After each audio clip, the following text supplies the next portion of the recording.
ప్రభు పేరిట అందరికీ ప్రైజ్లా. ఎఫెసీయులకు 4వ అధ్యాయం 31వ వచనం.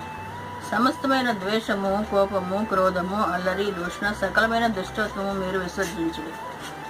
ఒకని ఏడల ఒకడు దయగలిగి కరుణాహృదయుడై క్రీస్తునందు దేవుడు మిమ్మల్ని క్షమించిన ప్రకారము మీరును ఒకరినొకరు క్షమించుడి. యేసుప్రభు వారు మనకు ఎలాగైతే మాదిరి చూపించి వెళ్ళారో అదేవిధంగా మనం జీవించాలి.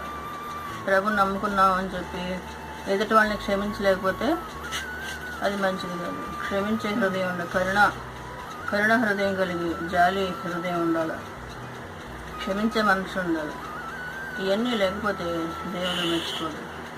దేవుడు ఎలాగైతే మనకి మాదిరి చూపించారో ఆ విధంగా మనం జీవించాలి. అప్పుడు ఆయన ఇష్టమైన బిడ్డగా మనం జీవించగలుగుతాం. ఆయన దగ్గర మనకు స్థానం ఉంటుంది. ఈ నరక నుంచి తప్పించుకోవాలంటే ప్రభు అడుగుజాడల్లో మార్గాల్లో మనం నడుచుకోవాలి. దేవుడు